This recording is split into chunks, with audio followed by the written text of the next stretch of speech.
Kisah Ashabus Sabti ini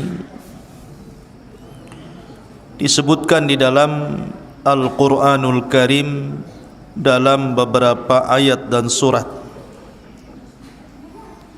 Pertama surah Al-Baqarah ayat 65 sampai 66. Kemudian dalam surah An-Nisa di dua ayat, pertama ayat 47 dan juga ayat 154.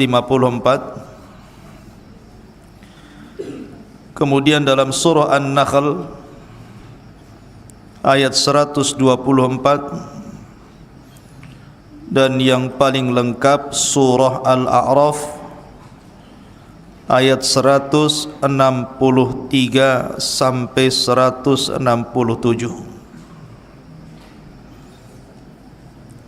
Taib. Sebelum saya baca ayat yang mengkisahkan tentang kisah Ashabus Sabti ini, orang-orang yang melanggar di hari Sabtu, kisah-kisah dalam Al-Quran itu cukup banyak,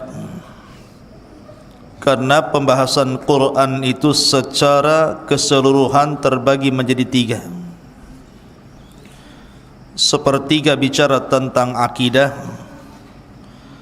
sepertiga bicara tentang ibadah, dan sepertiga bicara tentang qasas, kisah-kisah, baik kisah para nabi, para rasul, orang-orang yang memusuhi nabi dan rasul, dan begitu seterusnya.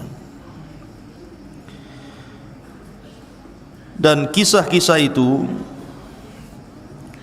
terkandung 4 poin. Hampir seluruh kisah-kisah dalam Al-Quran itu terkandung 4 poin. Pertama, terkandung nilai dakwah. Nilai dakwah tentunya dakwah menuju tauhid. Yang kedua, dalam rangka menenangkan hati, terutama bagi Nabi sallallahu alaihi wasallam, menenangkan hati Nabi sallallahu alaihi wa ala alihi wasallam. Karena Allah mengatakan wa kullan naqussu 'alaika min amba'ir rusuli ma nusabbitu bihi fuadak. Sini ada kalimat nusabbitu bihi fuadak, untuk menenangkan hatimu wahai Muhammad. Kemudian yang ketiga, terkandung penetapan akidah bahwa ada kehidupan setelah kematian berbentuk hari kebangkitan dan balasan. Dan yang terakhir, terkandung padanya qudratullah, kekuasaan Allah subhanahu wa ta'ala, bahwa Allah sanggup menghancurkan siapapun yang melanggar perintahnya atau yang melanggar perintah utusannya. Itulah 4 perkara kenapa kisah-kisah dalam Al-Quran itu dikisahkan kepada kita. Taib, saya akan cerita dulu secara singkat tentang kisah Ashabus Sabti, baru kita bahas Qurannya. Ashabus Sabti ini terjadi di sebuah desa namanya Ailah. Di sebuah desa namanya Ailah. Ada juga yang mengatakan terjadi di sebuah tempat namanya Madian. Ada yang mengatakan Ailah, ada yang mengatakan Madian. Ada yang mengatakan bahwa letaknya di Syam, tepatnya di Laut Merah. Dan ada juga yang mengatakan bahwa tempat dan peristiwa ini terjadi di sebuah bahrun, di sebuah lautan antara Mesir dan Khatin, di Di situ ada tempat namanya Aila, Mesir dan Khatin atau Hatin pakai ha. Di situ ada sebuah tempat namanya Aila. Lah Abdullah ibn Abbas radhiyallahu anhuma mengatakan bahawa umat-umat Bani Israel baik sebelum ataupun sesudahnya, Allah subhanahu wa ta'ala pilihkan kepada mereka hari Jumat itu sebagai hari Id mereka. Akan tetapi kemudian mereka tidak mengambil hari Jumat, justru mereka memilih hari Sabtu. Dan itu kerugian mereka. Mereka memilih hari Sabtu. Ada alasannya. Karena kita tahu bahwa ketika Allah subhanahu wa ta'ala menciptakan langit dan bumi itu selama 6 hari, dimulai hari Ahad dan diakhiri hari Jumat. Berarti Ahad, Senin, Selasa, Rabu, Kamis, Jumat, 6 hari Allah lengkap menciptakan langit dan bumi dan isinya. Kemudian di hari Sabtu Allah cuti, Allah istirahat karena lelah telah menciptakan langit dan bumi. Maka hari cutinya Allah itulah dijadikan hari cuti mereka. Maka Al-Quran membantah. Allah mengatakan wa ma massana min lughub, wa ma massana min lughub. Dan kami, kata Allah subhanahu wa ta'ala, tidak tersentuh dengan kelemahan, dengan kelelahan dan keletihan. Allah subhanahu wa ta'ala tidak mungkin tersifati dengan sifat itu. Ma'asyiral muslimin yang dimuliakan Allah subhanahu wa ta'ala, maka disebutkan ketika mereka memilih hari Sabtu, maka dalam syariat mereka hari Sabtu itu adalah hari di mana mereka Bani Israel memfokuskan untuk ibadah. Tidak boleh ada yang bekerja, tidak boleh yang ke ladang ke ladang, yang ke laut ke laut, yang menjadi tukang-tukang, enggak boleh. Pokoknya hari Sabtu itu betul-betul dilarang bekerja. Jadi mereka fokuskan hanya untuk beribadah kepada Allah Azza wa Jalla. Lah desa Ailah ini atau desa Madian ini terletak di pinggir pantai, sehingga hampir secara keseluruhan penduduknya itu mereka adalah para nelayan. Mereka hanya mengambil ikan di lautan. Itulah pekerjaan penduduk Ailah atau penduduk Madian ini. Dan ingat bahwa peristiwa ini di zaman Nabi Allah Daud alaihi salatu wassalam. Dan Nabi Allah Daud alaihi salatu wassalam adalah nabi pertama sekaligus raja. Raja dan nabi. Itulah Daud alaihi salatu wassalam. Biasanya Bani Israel mereka tidak ada yang menggabungkan dua keutamaan ini. Jadi kalau jadi nabi, nabi saja. Kalau jadi raja, raja saja. Tapi Daud alaihi salatu wassalam menggabungkan dua keutamaan ini.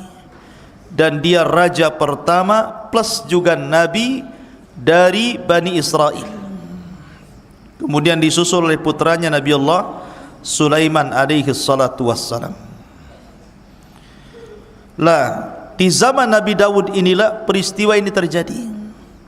Di sebuah kampung Ailah atau Madian di Laut Merah atau mungkin perbatasan Mesir, wallahu a'lam, karena Al-Quran dan Sunnah tidak menjelaskannya. Ini hanya penelitian ahli tafsir. Jadi penduduk ini kerjaannya hanya nelayan saja. Dan mereka boleh menangkap ikan itu mulai hari Ahad sampai hari Jumat saja. Hari Sabtu tidak boleh nangkap ikan. Masalahnya, justru di hari Sabtu itu ikan itu loncat-loncat. Banyak sekali nampak oleh mata mereka. Tapi di hari Ahad, Senin, Selasa, Rabu, Kamis, Jumat ikannya enggak nampak. Jadi di hari Sabtu itu justru ikannya itu muncul.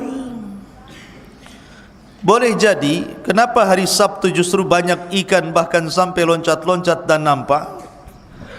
Karena mungkin insting ikan kan gitu. Ikan tahu bahwa hari Sabtu tidak ada yang tangkap dia, makanya ikan berani muncul ke permukaan. Ada juga kemungkinan Allah Subhanahu wa taala menguji Bani Israel yang ada di tepian lautan itu. Di tengah-tengah mereka beribadah kepada Allah Subhanahu wa taala, Allah uji berpaling tidak ibadah mereka kepada ikan-ikan itu. Maka dimunculkan ikan-ikan itu di hari Sabtu. Rupanya ada satu orang yang kemudian berusaha untuk coba-coba, mungkin bahasa kitanya, dengan cara khilah. Khilah itu hendak menipu daya Allah dan juga ajaran Rasulnya. Jadi dia melubangi, buat lubang di tepi pantai itu, lubang yang sangat besar. Lah lubang itu kalau seandainya air surut, mereka lubangi. Tapi kalau air pasang, otomatis lubang itu akan tertimbun lautan. Lah ketika air pasang itulah ikan-ikan kemudian masuk ke dalam lubang itu. Ketika air surut, ikannya sudah ada di lubang itu. Tapi karena mereka masih mengagungkan hari Sabtu, mereka tidak mau mengambil ikan yang masuk di lubang itu hari Sabtu, tapi diambilnya hari Ahad.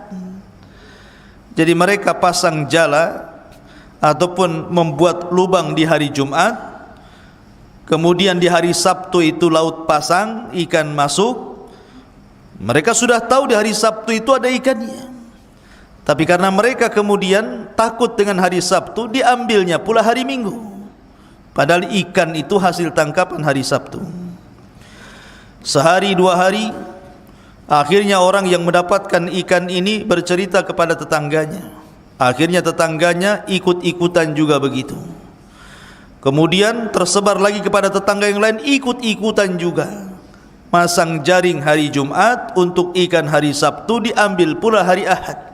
Kan saya enggak ngambil ikan hari Sabtu, kata mereka. Ya. Akhirnya kemudian jumlah orang yang mengambil ikan di hari Sabtu itu, yang menggunakan khilah ini makin banyak, makin banyak. Satu hari lewat tidak ada azab, dua hari lewat tidak ada azab, satu bulan, kemudian lewat 2 bulan, 3 bulan, akhirnya karena tidak ada azab sama sekali, mulailah mereka terang-terangan ngambil ikan di hari Sabtu.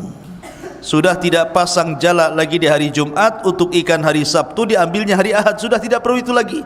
Langsung mereka ngambil ikan di hari Sabtu. Dan mereka tidak beribadah lagi kepada Allah Azza wa Jal, justru disibukkan dengan mengambil ikan di hari Sabtu. Dan jumlah mereka sampai 70.000, hampir separuh desa. Mereka ikut-ikutan. Mereka sudah tidak takut lagi dengan azab. Alasannya karena tidak kunjung ada azab. Katanya kalau seandainya ngambil ikan di hari Sabtu akan datang azab. Rupanya tidak juga. Maka mereka semakin banyak, kemudian mereka pun berbangga dengan banyaknya hasil tangkapan, sehingga jumlah mereka sampai 70.000 orang. Lah ketika itulah manusia terbagi menjadi 3. Manusia terbagi menjadi 3. Yang pertama, sebanyak 70.000 orang itu mereka adalah orang-orang yang melanggar hari Sabtu. Mereka bermaksiat kepada Allah dan ajaran Rasulnya. Mereka terang-terangan mengambil ikan di hari Sabtu dan tidak takut dengan azab Allah Subhanahu wa taala. Kemudian kelompok yang kedua yang mengingatkan, jangan ambil ikan dari Sabtu, nanti akan datang azab kepada kalian. Pokoknya diperingatkan, diingatkan dengan ajaran-ajaran Allah dan Rasulnya, agar mereka jangan berani-berani mengambil ikan dari Sabtu, nanti akan datang azab kepada kalian. Dan jumlah mereka sedikit, hanya 12.000 saja. Kemudian kelompok yang terakhir, kelompok yang diam, tidak mau memperingatkan orang yang mengambil ikan di hari Sabtu, tetapi justru menyalahkan orang yang menyalahkan orang-orang yang mengambil ikan di hari Sabtu. Seolah-olah dia mengatakan, sudahlah, biarkan saja dia ngambil ikan. Mereka adalah kaum yang akan diazab. Kenapa kalian pusing pula memikirkan mereka? Ini kelompok yang ketiga ini, memang mereka tidak ikut-ikut nyari ikan di hari Sabtu, tapi justru mereka melarang orang yang sedang melarang mengambil ikan di hari Sabtu. Kalau saya contohkan di masyarakat, nih pokoknya ada 3 orang nih bertetangga. Yang satu ahli maksiat, mungkin tukang mabuk. Yang satunya mengatakan, kau jangan mabuk. Yang satunya mengatakan, sudahlah, kamu jangan peringatkan orang yang mabuk, biarkan dia mabuk. Dosa-dosa dia tanggung sendiri. Jadi di masyarakat itu mesti orang itu terbagi menjadi 3 ini. Lah, orang-orang yang kemudian melanggar di hari Sabtu ini berusaha untuk dilarang, tapi ada juga yang melarang orang yang melarang kepada orang yang mengambil ikan di hari Sabtu. Akhirnya ikhwatu fiddin muliakan Allah Azza wa Jalla, marahlah orang-orang yang saleh ini. Orang-orang yang melarang ikan di hari Sabtu ini marah, karena mereka tahu bahwa kalau seandainya ini dibiarkan akan datang azab kepada mereka. Akhirnya mereka pun membuat benteng, ingin dipisahkan, ingin dipagar antara mereka dan orang-orang yang mengambil ikan di hari Sabtu.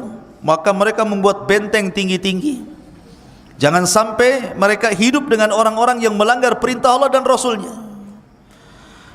Akhirnya terpisahkanlah orang-orang ini, orang-orang ahli maksiat dan orang-orang yang ahli taat ini.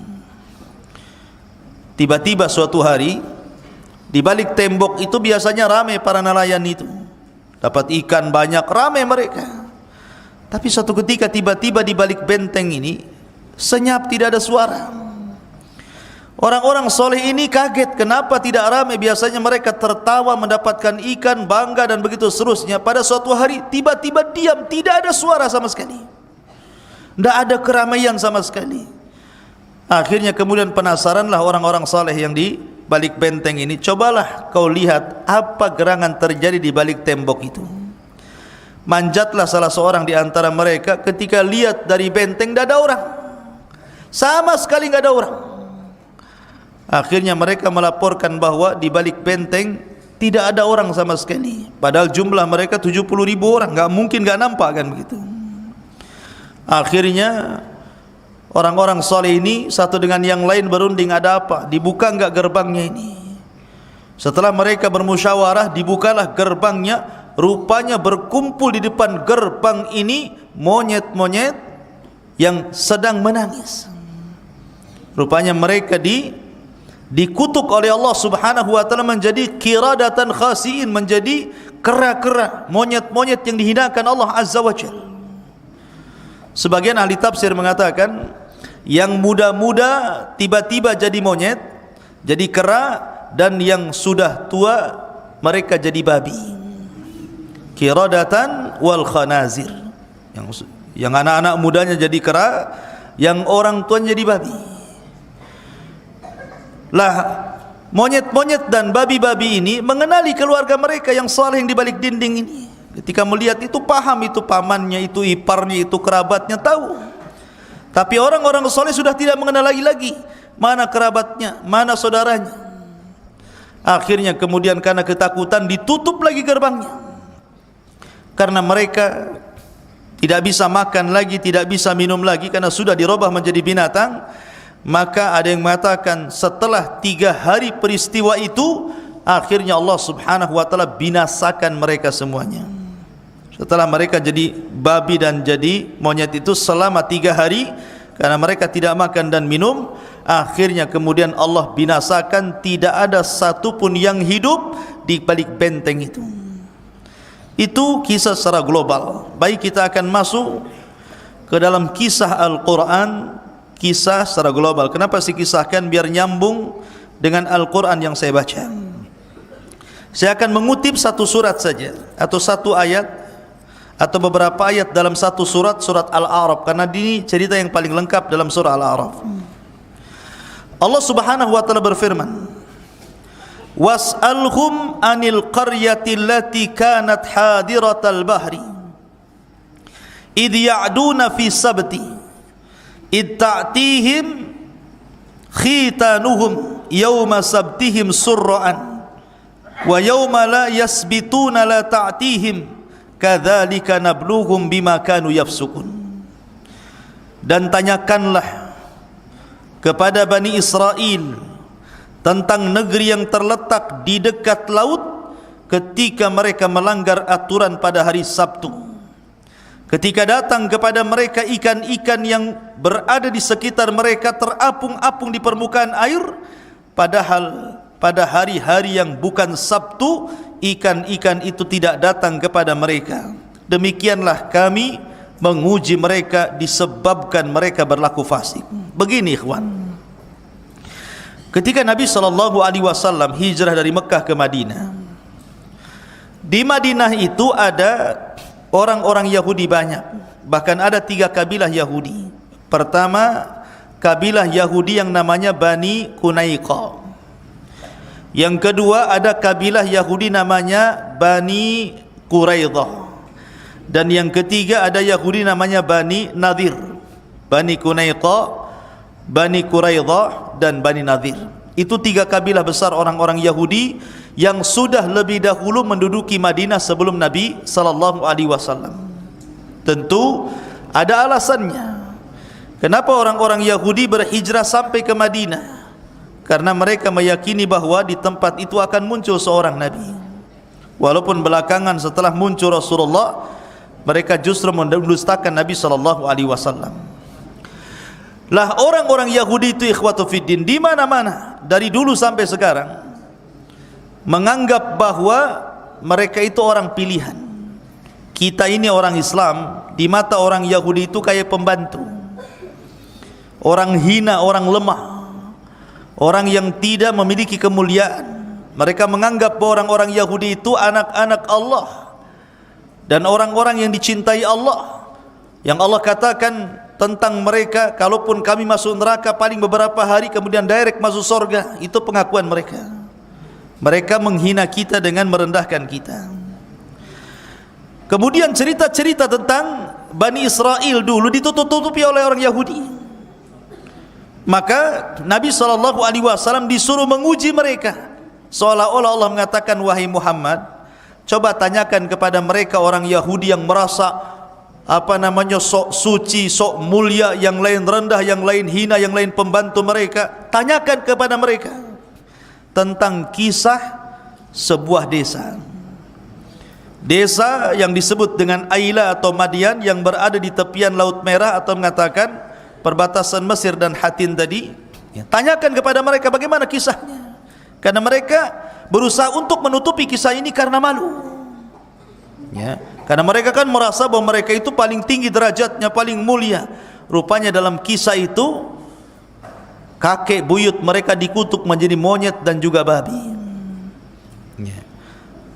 Lah makanya Rasul mengatakan, disuruh untuk menanyakan kepada orang-orang Yahudi Bani Quraidah, Yahudi Bani Nadir, Yahudi Bani Qunaiqa. Tanyakan kepada mereka, wahai Muhammad, tentang kisah Bani Israel yang hidup di sebuah desa, di sebuah kampung, yang diuji oleh Allah Subhanahu wa ta'ala dengan hari Sabtu.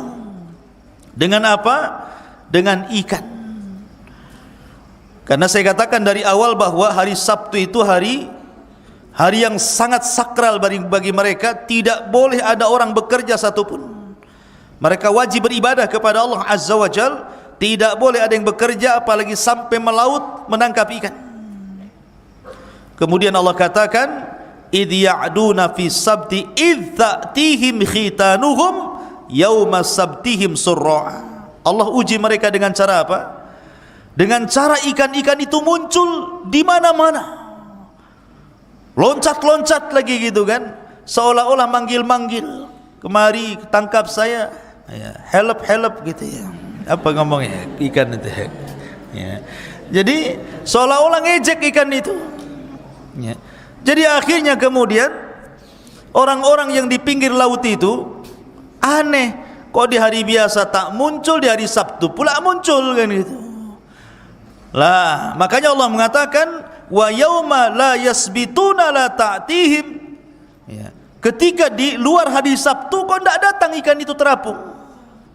Rupanya Allah mengatakan kadzalika nabluhum bima kanu yafsukun. Begitulah ujian Allah. Allah hendak menguji mereka.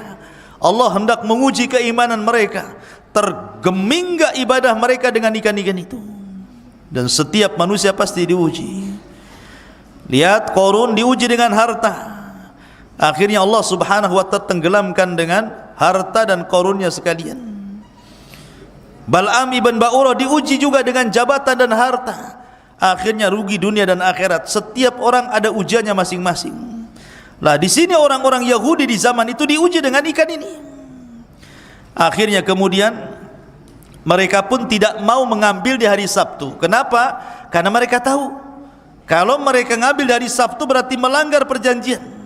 Kalau melanggar perjanjian mereka akan dilaknat, akan diazab oleh Allah Subhanahu wa ta'ala. Akhirnya mereka membuat khilah, membuat tipu-tipu bahasa kitanya. Mereka mau mengambil ikan di hari Sabtu tak berani.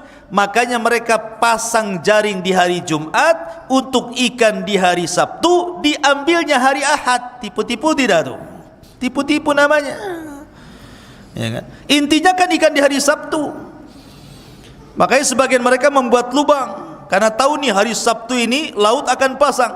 Ketika pasang ikan masuk lubang kan gitu ya. Nanti pas minggunya kita ambil. Rupanya cara seperti ini dilakukan oleh umat Islam. Ini yang ditakutkan Nabi sallallahu alaihi wasallam. La tattabi'anna sunana man kana qablakum shibran bi shibrin wa dhira'an bi dhira'in hatta law dakhalu juhra dhabbin la dakhaltumuh. Kata Rasulullah, sungguh kalian akan mengikuti tata cara umat sebelum kalian. Sejengkal, mereka sejengkal, kita sejengkal. Mereka sehasta, kita sehasta. Mereka sekilo, kita ikut sekilo juga. Sampai kalaupun sekalipun mereka masuk ke lubang biawak padang pasir yang berliku sekalipun, pasti kita akan ikut di belakangnya. Artinya walaupun tata cara mereka itu susah untuk ditiru, menyakitkan untuk ditiru, pasti ada saja orang Islam ikut-ikutan mereka. Contohnya apa? Coba lihat antum anak-anak jalanan itu, ya kan? Yang dibolongi telinganya sampai sebesar ini botol aqua. Itu pernah dengar? Nah lihat, ya kan? Jadi sampai delewer sininya itu, kemudian ditaruh tutup botol aqua di sini, sampai dikasih jentik lagi di sini, jentik lagi di sini. Itu kan menyakitkan itu. Itu budaya siapa itu? Budaya orang gila itu, ya kan? Itu budaya orang-orang kafir. Walaupun seperti itu ditiru juga tuh. Orang Islam juga yang niru kan itu ya. Sampai rambut kayak jengger ayam. Gak jelas warnanya. Kuning, hijau, di langit yang biru di sini semua ada. Ya kan? Kan repot ikhwan. Jadi ada orang-orang yang niru kayak gitu coba. Nauzubillah. Walaupun kayak gitu ditiru juga tuh. Ya. Makanya dari sini umat Islam ini kata Rasul akan mengikuti tata cara umat sebelum kalian. Maksudnya kalau tidak ikut Yahudi ya Nasrani dalam muamalah mereka. Makanya lihat bagaimana ada umat Islam itu yang wa makarullaha, mereka hendak membuat makar kepada Allah dalam muamalah mereka, dalam pakaian mereka, dalam akidah mereka, dalam ibadah mereka. Ada orang-orang yang buat khilah seperti ini. Contoh umpamanya ada seorang suami yang sudah mentalak istrinya 3 kali. Saya ceraikan kamu, rujuk lagi. Saya ceraikan kamu, rujuk lagi. Saya ceraikan kamu, rujuk lagi. Saya ceraikan kamu. 3 kali cerai, tidak boleh rujuk dalam Islam. Dia harus menikah dengan laki-laki lain sampai diceraikan baru boleh kembali ke suami yang pertama. Akhirnya dibuat sandiwara. Karena dia masih sayang sama istrinya, dia sewa orang.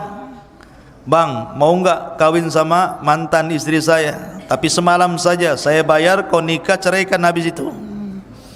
Itu tipu-tipu namanya. Tidak sah nikahnya. Ya. Atau mamanya antum berdua punya kambing, berserikat, jumlahnya 60 kambing.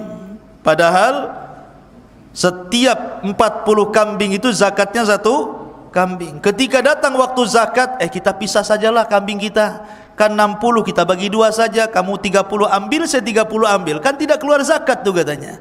Itu namanya tipu-tipu. Ya. Jadi umat ini suka tipu-tipu tuh. Ya. Ma'asyiral muslimin yang dimuliakan Allah Azza wa Jalla. Jadi yang seperti ini terjadi kepada umat Islam.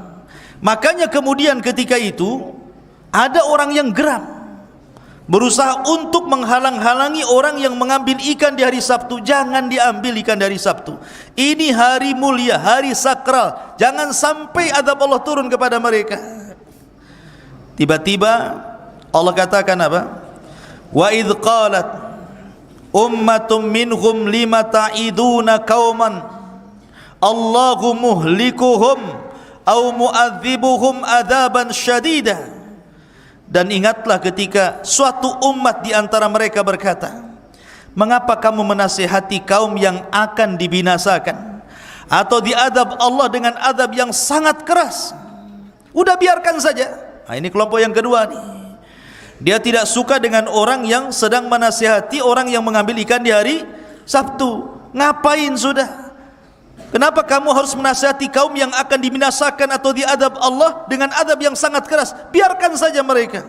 Apa urusan kamu dengan mereka, katanya. Ini kelompok yang kedua, tidak suka kalau ada orang yang memperingatkan. Lah orang-orang yang memperingatkan menjawab, ya. Apa? Qalu ma'dziratan ila rabbikum wa la'allakum yattaqun. 2 alasan. Apa alasannya? Agar kami mempunyai alasan di hadapan Allah. Nanti Allah akan tanya kepada kami, kenapa kau tidak tegur mereka? Kami katakan, kami sudah tegur, tapi mereka masih seperti itu ya Rabb. Ini alasan pertama. Alasan yang kedua, la'allahum yattaqun, agar mereka bertakwa. Boleh jadi setelah kami nasihati, mereka mau kembali takut kepada Allah. Akhirnya mereka menghentikan pencarian ikan di hari Sabtu. Jadi 2 alasan kenapa orang yang baik-baik ini menasihati, orang-orang soleh ini menasihati orang-orang yang sedang mengambil ikan di hari Sabtu. 2 alasan. Pertama, agar lepas tanggung jawab di hadapan Allah. Yang kedua, boleh jadi supaya mereka dapat hidayah, kemudian kembali bertakwa. Kemudian Allah katakan, falamma nasu ma dzukkiru bih anjayna alladhina yanhauna 'anis su' wa akhadna alladhina zalamu bi'adzabin ba'sin bima kanu yafsukun. Allah mengatakan, maka setelah mereka melupakan apa yang diperingatkan kepada mereka. Jadi karena lamanya mereka mencari ikan di hari Sabtu, jadi mereka kan sudah buat khilah tuh, pasang jaring hari Jumat untuk ikan hari Sabtu, kemudian diambilnya hari Ahad. Setelah bertahun-tahun kok nggak ada apa-apa, akhirnya mereka betul-betul mengambil langsung di hari Sabtu.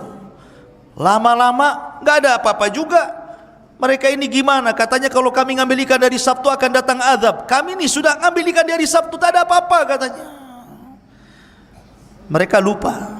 Makanya Allah mengatakan, maka setelah mereka melupakan apa yang diperingatkan kepada mereka, kami selamatkan orang-orang yang melarang orang berbuat jahat, dan kami timpakan kepada orang-orang zalim siksa yang keras disebabkan mereka selalu berbuat fasik.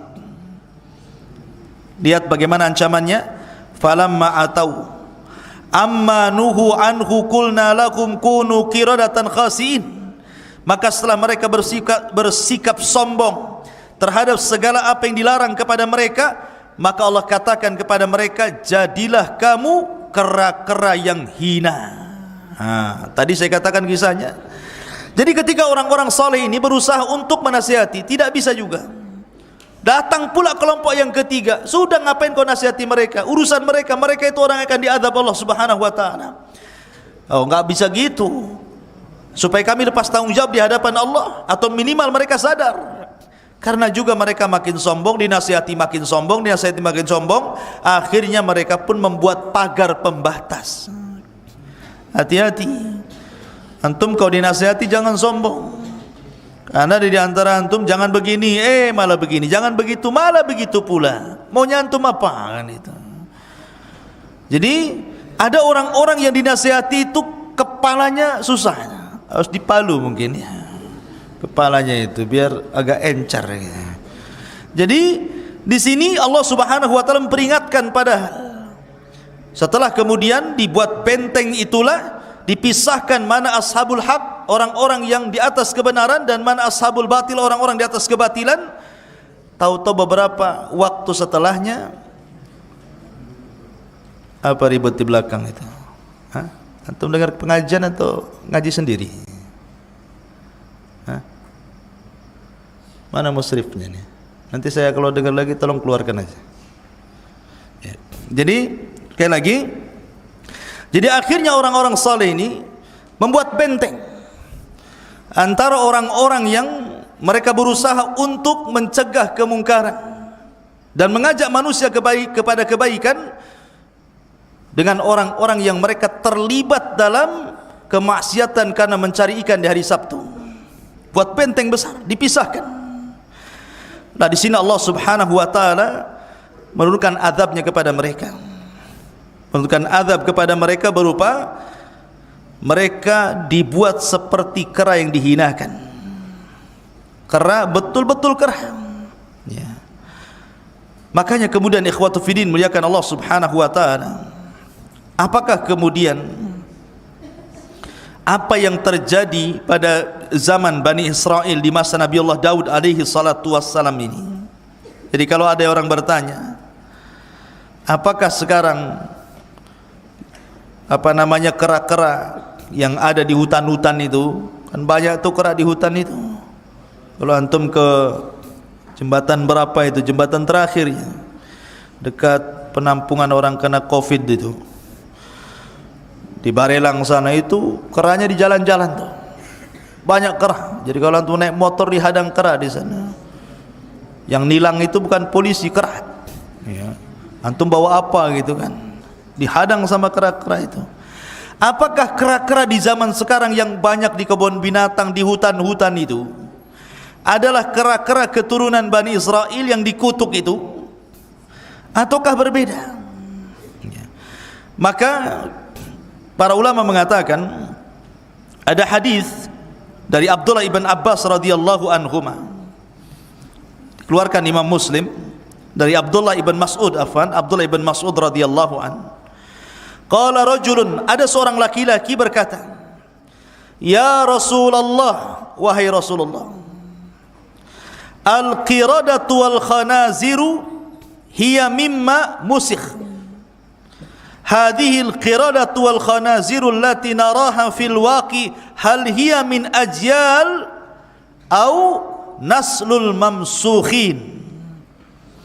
Jadi sahabat ini bertanya kepada Rasulullah, ya Rasulullah, apakah kera-kera yang terjadi, yang nampak di mata kita itu, banyak kera di mana-mana, apakah ini keturunan kera-kera yang pernah dikutuk di zaman Bani Israel di tempat Aila atau Madian itu karena mereka tidak mengagungkan hari Sabtu, ataukah kera yang berbeda? Ataukah mereka keturunan kera-kera itu yang dikutuk itu? Maka Nabi SAW bersabda, innallaha lam yaj'al limaskhin nasalan wala akban wa innal qiradata wal khanazira kanu qabla dhalik. Kata Rasulullah, sesungguhnya Allah tidak menjadikan kera-kera yang dulu kejadian orang dikutuk menjadi kera itu memiliki keturunan. Kenapa? Karena setelah 3 hari mereka mati. Setelah 3 hari mereka mati, artinya tidak punya keturunan sama sekali ya. Ataupun babi-babi yang kemudian dikutuk menjadi babi orang tuanya, itu langsung mati setelah 3 hari dan tidak punya keturunan. Dari sini menunjukkan bahwa kera dan babi hari ini bukan berarti kera dan babi keturunan Ashabus Sabti tadi, bukan. Karena sebelum dan sesudahnya itu sudah ada kera, sudah ada babi. Dari sini menunjukkan bahwa kera-kera dan babi-babi hari ini bukan berarti keturunan kera dan babi Ashabus Sabti. Dan apakah mungkin ikhwan, setelah kejadian ini umat ini juga akan mengalami hal yang sama dengan Bani Israel? Maka Nabi SAW mengatakan mungkin. Perhatikan hadis Nabi SAW, Nabi SAW mengatakan, fi hadhil ummati khasfun wa maskhun wa qadhfun. Kata Rasul, di antara umatku ini pasti akan terjadi khasfun. Khasfun itu artinya kalau melihat ke atas artinya gerhana, kalau melihat ke bumi artinya gempa. Maka umat ini pasti akan mengalami gempa dan juga gerhana. Wa maskhun, dirubah bentuk dari manusia menjadi binatang. Ya, jadi akan ada orang-orang yang akan dirubah bentuknya dari manusia menjadi binatang. Mungkin bentuk badannya ataupun sifat-sifatnya kayak binatang. Dinasihati tidak mau dengar, kayak binatang. Ya, jadi ada orang-orang itu yang mereka tidak bisa dinasihati, persis seperti Bani Israel Ashabus Sabti ini. Ataupun mungkin juga akan dirubah. Saya terbaca dalam kitab yang dikarang oleh Imam Ibnu Hazm rahimahullahu ta'ala. Imam Ibnu Hazm ma'ruf, pengarang kitab Al-Muhalla, seorang ulama Andalus. Jadi beliau menceritakan tentang kisah di zamannya. Jadi ada hadis Nabi SAW, siapa yang mendahului imam, Rasul kan melarang, jangan sampai mendahului imam dalam solat, atau Allah Subhanahu wa ta'ala akan merubah kepalanya dengan kepala keledai. Dalam hadis kan seperti itu. Jadi seorang laki-laki di zaman Ibnu Hazm ini penasaran, gak benar hadis itu katanya. Masa sih kalau orang mendahului imam dalam solat nanti kepalanya jadi keledai katanya. Akhirnya dia coba-coba tuh, dia menentang hadis tadi. Ketika solat, ketika ruku, imam belum ruku, dia sudah ruku. Imam belum sujud, dia sudah sujud. Imam belum bangkit, sudah bangkit. Akhirnya Allah Subhanahu wa ta'ala betul-betul merubah kepalanya seperti kepala keledai. Habis solat jadi keledai kepalanya. Itu terjadi di zaman siapa? Imam Ibnu Hazm. Makanya Allah mengatakan, falyahdharil ladzina yukhalifuna an amri an tusibahum fitnah aw yusibahum adzabun alim.